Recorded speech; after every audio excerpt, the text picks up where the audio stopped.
Hello, and welcome to another episode of our podcast, The C Word, Community, Not Cancer. Today, my guest is Ms. Sheri Ritchie. She's a patient under the care of my partner, Dr. Hamden, who's going to share her experience with us on being diagnosed with breast cancer, undergoing treatment, and where she is now, and how she found things that help her get through the process and that may help you. Well, thank you for having me. I'm super excited to be here. This is quite the honor. And yes, if any of my story can help people, that would be amazing. So my story started out like most people. It was a mammogram that turned out to be kind of poor. So I'm forever thankful that I did go for the mammogram, that I didn't delay it. And I didn't delay it, which is very important. And it wasn't really even a shock because it's in my family. So it's something that was always on my mind that I thought, okay, one day I just have a feeling this is going to hit. Now, timing-wise, I was a little shocked because it happened a little bit earlier than I thought. I thought it was going to be later in the years. But it's still a shock no matter what, though. Yeah. It still hits you kind of like a ton of bricks. So for me, what I did immediately was just jump into action. And so I didn't even take time to think about the gravity of it, the heaviness, and instead put all my energy into, okay, how am I going to beat this? What do I need to do? What's go time? And initially, I have to be completely honest, and I know when I saw the surgeon, Dr. Lang, and then Dr. Hamden as well, both initial visits, I was a nervous wreck because I really was worried for whatever reason that they wouldn't really be able to help me, that they were going to do their best, but that at the end of the day, we're going to see what we can do. I thought that would be the tone of it, but I was wrong. They were very, very positive. And once we got through that initial, okay, here's the game plan, and they were very positive. So I fed off that positivity. Like, okay, I can beat this. I can do this, I think. And so I just immediately started putting together, I'm a planner by nature. So I put together a plan for myself. So one was to stay positive. Two was to do whatever they said. And I know there's some people who had talked to me about going the holistic route, like skip the chemo. And I just knew that was not the right fit for me. That was not a gamble I wanted to take. And I'm so thankful I did not go that route. So I just did what Hamden told me to do and stayed positive. But then I also put little things in place to kind of help me because I knew there were going to be days where I would be really down or not feel well or even be just plain out scared to death, right? Poor use of words, I know, but scared to death. So I started implementing things that would help me when those moments would come up. Okay. Let me just stop you for a second here. So let's go back to when you were first diagnosed. Yes. Okay, with the screening. Had you ever thought about, let's skip screening this year or anything like that? Some people do, so I was wondering. Yes, not skip, because like I said, I always had a fear I was going to go through this, but sometimes through the years I did delay it. So because it was in the family, I started the mammograms earlier than normal.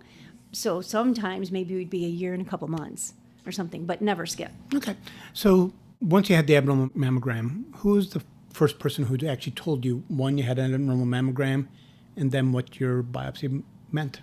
Oh, yeah. You know what? When they called me, when the clinic, it was probably just Riverside Hospital, that called me and said, hey, we want you to come back for an ultrasound. And so I went, oh, that doesn't sound good. But when I got there, she said, let's do another mammogram. If that's fine, then you can go. If it's not, we're already scheduled for the ultrasound. So I did the mammogram, and in like 5 minutes later, she came to get me for the ultrasound. So I kind of knew going into that. But then after the ultrasound was done, the tech went and got the doctor. And when she came in, they both looked sad. And you could tell they were trying to figure out how to tell me. And I already knew then. I just knew what she was going to say. What I didn't know was that she was telling me, the text that I want the nurse or the doctor to tell you about the masses. And I remember telling her, that sounds plural to me. Like, what? I wasn't planning on that one. I was expecting one issue and that's it. So there were two masses, and that kind of hit me for a second. But then I'm like, no, okay, let's just stay in the moment and hear what she has to say. So I kind of threw them for a loop because I think they were expecting me to break down, which is probably normal, right? And I didn't. She goes, do you understand what we're really trying to tell you? And I said, you're telling me I have breast cancer. And she was like, yes. So then I know you said you're kind of a planner and go-getter and you went into action mode. But when you went home, what happened? Tell me that day. That day, no, that was a heavy day. Yeah, I went home, and then the gravity of it started to kick in, as I call, and the realization of this is not a joke. And so I just thought, okay, well, you know what? Let's just see what they can do for me. And I've had friends who were able to have like a lumpectomy and maybe some radiation, and they were done. So that's what I thought my journey was going to be. And within a couple months, it was all done for them. So I kind of went into these doctor's appointments with that mindset. So that night I spent just trying to think of what the options could be and what's going to happen. And did you have a support system at home? I have a huge support system. Mm-hmm. Yeah, huge. Yeah, my husband, I have 2 grown, amazing children, and they were absolutely phenomenal. My mom, my in-laws, my dad's spirit was with me always. Tons of friends. I have an amazing work family that were just phenomenal through it, because I kept working through the whole thing. Right. So, there were days I definitely was sprinting to the bathroom, for example, and they just knew to make way. Sheri's coming, So, and I have a church family and just lots of acquaintances and friends. So very blessed in that regard. Huge support system. Wonderful. So let me just explain a little bit to the audience about what you were diagnosed with. So Ms. Ritchie, once she had her biopsies, was found to have 2 tumors in her breast, and they were called hormone receptor positive and HER2 new positive. So what that means for us as doctors is that there's very specific treatments that work, especially for that HER2 new part of things. So like she said, she met with both Dr. Hamden and Dr. Lang, and the goal was to cure you. So in order to do that, what we do first is we start off with what's called neoadjuvant treatment. What that means is treating the cancer with treatment before surgery. So tell me what that was like once you started. I know you started that like around March. I did start that. Well, first of all, it was a shock because I had never heard of that before. Mm-hmm. So first of all, to just hear the word C, the C word, meaning chemo, was heavy, because remember, I'm thinking I'm having a lumpectomy and a couple of weeks of radiation. So once I got past that, then to be honest with you, my first treatment was delayed because I was so nervous.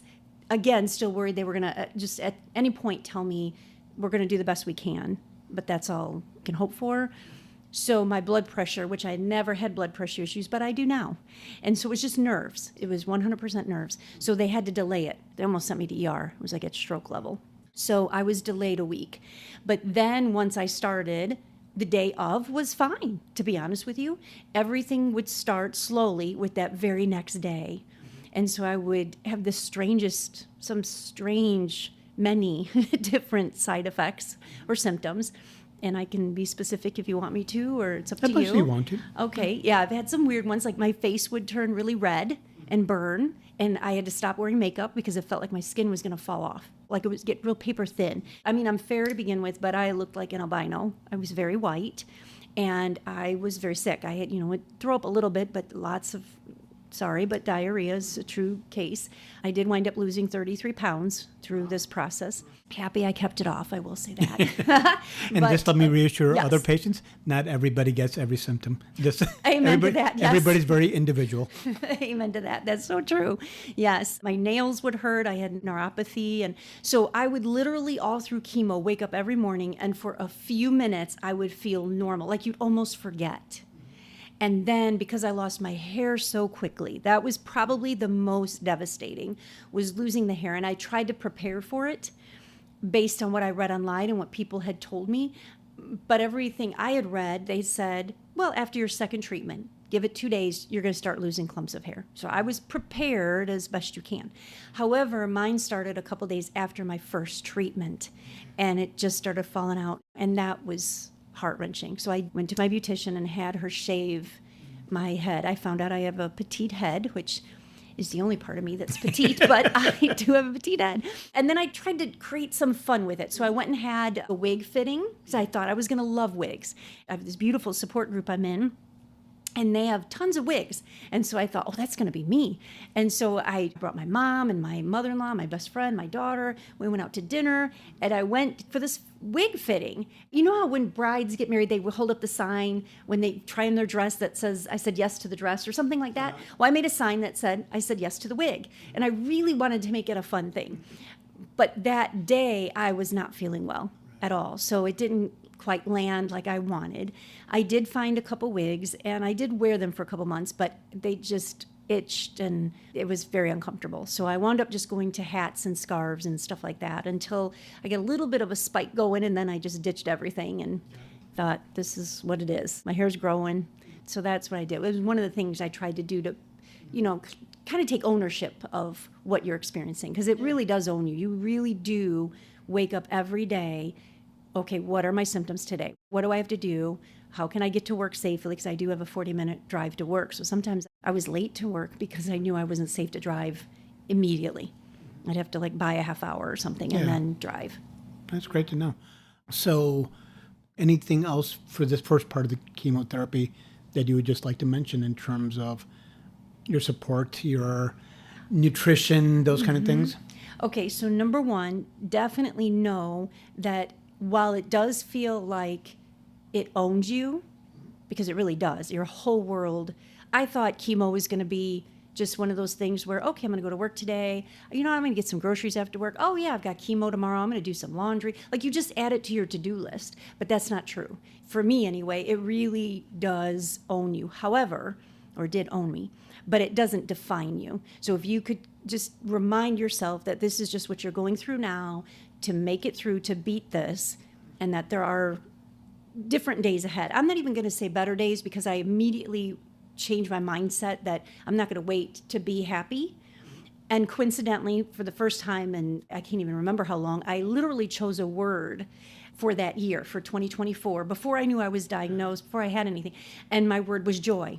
So my thought was, okay, well, you know what? I'm still going to find joy in every day, because God forbid, if he is calling me home, I'm not going to ruin it by being depressed or sad. So I never went through the why me, like a lot of people do. And I know that's very normal, but I didn't, because I felt like I was no different than anybody else. So try to find the joy, try to be positive, and then eat healthy as best you can. Aside from the wig and losing the hair, the food was my second biggest struggle, because the lovely nutritionist that Riverside had there, she's amazing. And she told me, think about it like in an 80-20 rule. So eat healthy 80% of the time. So for me, I immediately want to put a system in place. This is what I'm going to do. So what does 20% of unhealthy food look like? When you know it includes your mayonnaise and your salad dressing, and it's not just the cakes and the cookies that I love dearly.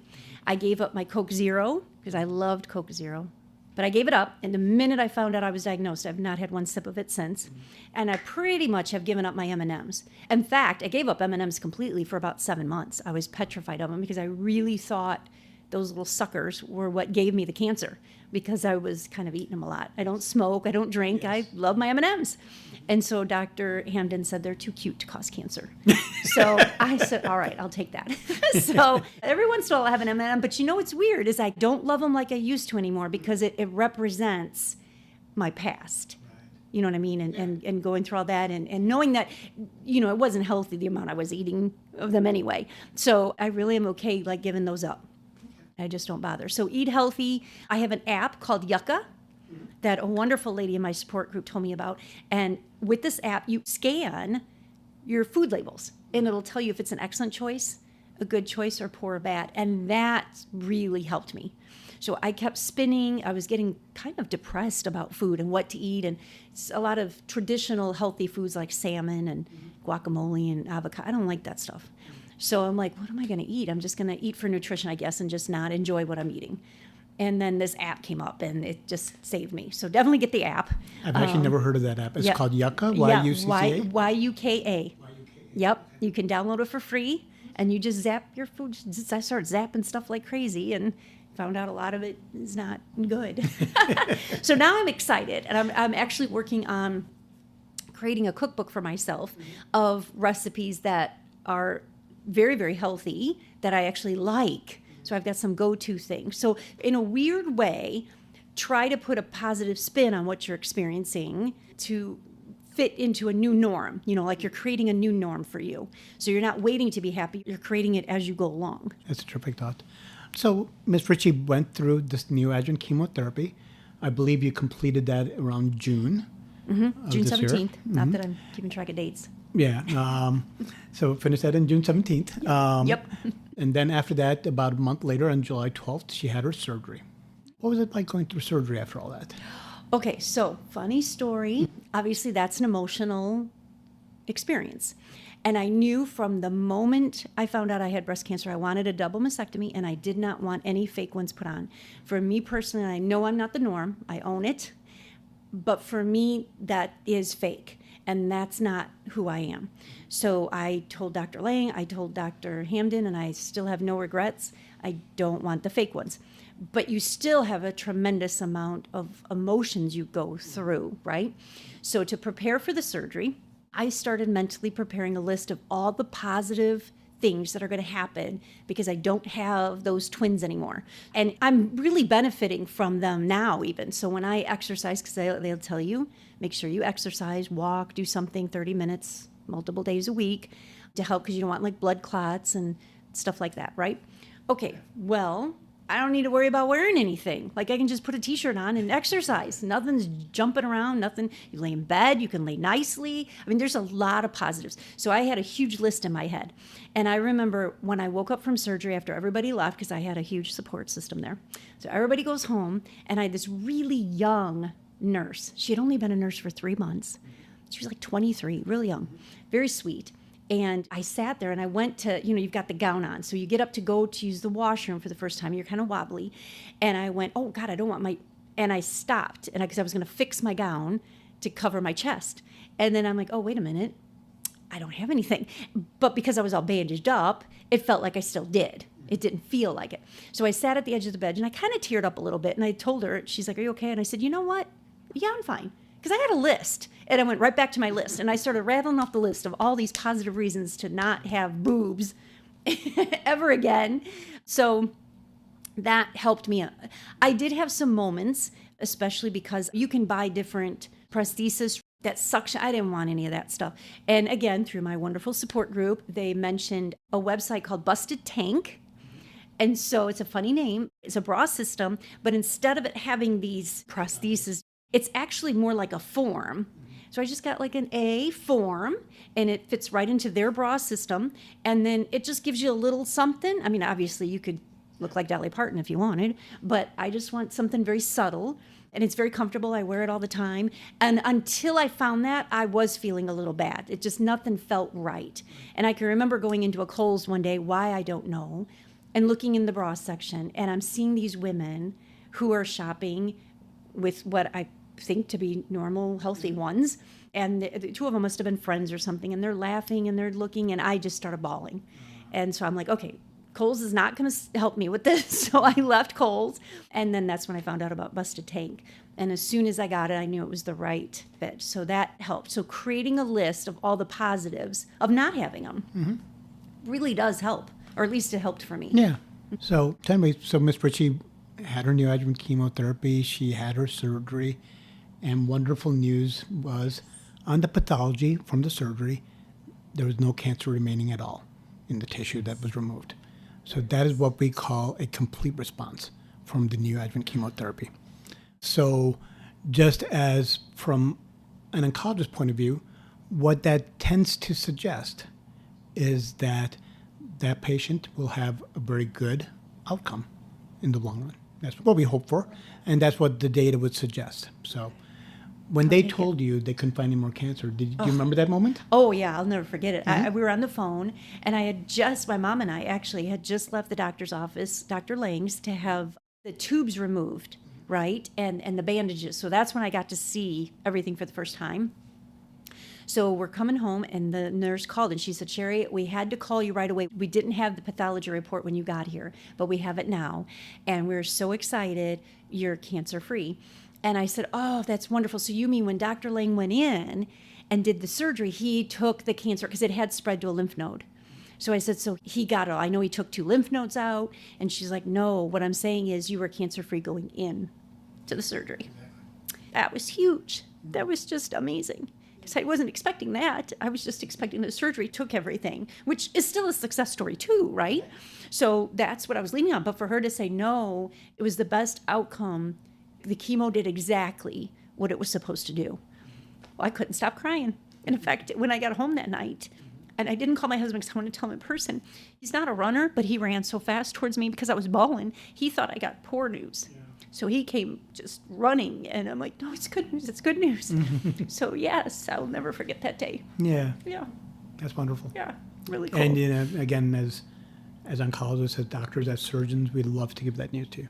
So anyway, so she got a complete response, and so that was wonderful news. Suggest a good long-term outcome, but we're not finished there yet. No. So because of her HER2 positivity, we actually give further treatment after the surgery, and that's called adjuvant chemotherapy, which is literally after surgery to support the response. So that's right now you're on that part of the treatment, which just for the people who are listening, we don't do chemotherapy, but we do continue the immunotherapy that was part of the initial treatment. So can you tell us anything about how you're feeling right now going through that? You know what? That has been, because I was nervous, right? Thinking, okay, am I going to go back to all those other side effects? But to be honest with you, it's really been a piece of cake. I have a little bit of neuropathy sometimes, but honestly, that's been about it. I've been pretty darn lucky. And again, for the other patients, most of the neuropathy is from the original chemotherapy. Oh, okay. Not necessarily part of the treatment you're on. Then that's fair. Then, So yeah. just So, kind of yeah, I don't have any. It's crazy, but yeah, I'm so thankful that there's no side effects. So you come in, get your treatment, you go home. Yeah, I'm there for about 3 hours, and then I come home. Yeah. So again, to explain to everybody, normally you do altogether between the pre-chemotherapy and the chemotherapy you do afterwards, it's about a year, and I believe you're coming up to that year this March. Yes, when I started, I think it was March 4th that I actually started the treatment, since I was supposed to start the week earlier. So yes, I am coming up to a year. As you're coming up to this year, what's in your mind now? Oh my gosh. Well, I had a trip in mind, and I was supposed to go the week before I was diagnosed. My son had moved to California. He graduated college, got a job in California, and then my husband and I were supposed to go in February to see him. But when I got the diagnosis a week after he moved, I put all of that on hold because I didn't want to do anything that was going to delay or catch a cold on the plane or anything. I didn't want nothing to delay this treatment. So I haven't gone yet. Coincidentally, his birthday's in April, and his golden birthday, it's April 24th. So we are going and spending several days the end of April with him, and I cannot wait. So that's been my drawing force too. Like, get through this because you've got a trip. You got to suck it up. And I don't like flying, but if I went through chemo and radiation and all that stuff and losing the twins and the whole thing, I can get on a plane. I'm going to get there to see him. That's terrific, yeah. Yeah. So that's been keeping me going for sure. So among all the people, you've talked about all your different support between family, between church, between everything else. You've also mentioned your support group for cancer. Can you tell me a little bit about that? Yes. Okay. So I'm in this support group that I found out. I live in Ford County, Piper City, Illinois. And most of the ladies in my support group are in Iroquois County. So they had put together, a couple of these ladies, a support team. And so we meet at this church in Ashcombe once a month. And now what we're doing, because most of us are cancer-free now, we have one lady who is not yet, but we're praying for her and hoping, please let it just keep going. But we're now doing, it's called Living Strong program. The one lady's a leader of it. And some people may have done this instead of chemo, which that's not what we're doing. It's not what we did. That's not what we're supporting. But it's being used now for us to keep our cancer at bay. So how can you exercise, or some people take supplements, I do not, or eat healthy, mentally, how do you keep yourself on a positive note? So it's all these things to sort of supplement what we've already done to help keep us, hopefully, knock on wood, what we can control anyway, cancer-free. So yeah, so you need a wonderful support group. There's usually between 5, 6 of us that come each month, and everybody's a little bit at different stages, but we're close. A lot of them have triple threat, and so they have similar treatments and stuff. But there is one other lady that has HER2 positive with me, so I got somebody. Yeah, and a wonderful story you've shared with us so far. What else would you like to say to anybody listening? Well, I have one other suggestion to make, if that's okay. One of the other things I did immediately before chemo even started, I went to Staples and I bought a poster board. And it's actually trimmed in black. It has little fake diamond things around. I mean, I got a fancy one. And I went home, and in my family room, across from my chair, there's the TV, the wall. I had a picture there. I took the picture off the wall, and I hung this poster board. And then I printed this little clip art that said, "Count your blessings." And I put that on there. And then my promise to myself was to find the good. And so every time something good happened, I wrote it down. So then at night, because everything's worse at night. So if I did, because I did have moments where I was in really bad shape or just really down. And that's when my husband really kicked in. I would look at my board, and every time I received a card in the mail, for example, I would tape it to the back of our front door, because again, it's by my chair, so I could see. And now there were too many, so then I just took them all down and put them in this box, and I have them still to this day. They're right by my chair. So if I ever feel overwhelmed, because you get so busy trying to be positive and do what you need to do, sometimes you forget the gravity of what you're experiencing. So then I can pull a card and just read a card, or I look at my board, which I will keep forever, of all the blessings. Dr. Hamden's on there. Chaplain Denise is on there, my support group, my kids. I'm cancer-free. I wrote that down. No more mammograms. I got that on there. No more mammograms. That was on the list of positives that I recalled after my surgery. So finding ways to, it sounds weird, but to enjoy because there are so many good things that do come out of it. My hair is thicker than it ever was. It's curly. I always had paper thin, straight, boring hair. So it's going to take a while to grow, but it's getting there. And like I said, I've been able to keep my weight off. I definitely eat healthier. I feel more responsible about taking care of myself, because you put so much into your kids or your spouse and other family members, and you just kind of forget about yourself sometimes. So that's kind of grounded me to think about that and appreciate the smaller things in life. And I found an inner peace that I didn't have before. So now things or relationships that aren't working, I don't put effort in anymore. If it doesn't bring me joy and bring me peace, I move on. Dr. Hamden, I always tell him every time I see him that he single-handedly saved my life. And in fact, I forgot what it was for now. Oh, well, hello. It was after my chemo was done. I wasn't going to ring the bell because I wasn't done. And he was like, wait, this is really a big deal. You should ring the bell. And I said, all right, I'm going to tap it. And then when I'm done in March 11th, I'm going to ring it off the wall. And so I did. I tapped it, and we got a picture of the two of us. And sometimes I look back at that picture because I was albino looking, right? And to see how far I've come. I've got my coloring back, and, my hair is growing. But I would always tell him, you saved my life. So I bought him a mug with his initial on it, and then I filled it with Lifesavers and gave it to him as a thank you. And I'm bawling as I'm giving it to him. And he always tells me, no, it's God. And I say, yeah, okay, God gave you a beautiful gift, but that doesn't mean you had to use it. A lot of people don't tap into the gifts that God's given them, and you did. The nurses that are there are amazing. And like I said, I always look forward to seeing Chaplain Denise there. That was just, we always would say a prayer and talk, and she just has such a calming way about her. So it really put me at ease, because it can be nerve-wracking, when you sit there and you know what's being pumped through your veins, right? So forever grateful to the team, without a doubt. And like I said, to have my work family be so supportive. I think back of places I've worked in the past, it could have been really bad. And where I'm at now, can I give a shout out to them? Is that okay? That's Gordon Electric Supply. A huge shout out to Gordon, because I am forever grateful for their support. Yeah. Wonderful. Mm-hmm. Now, you can shout out anybody you want to. Okay, thank you. And we're thrilled with everything you had going for you in terms of your family support, and in terms of the support group.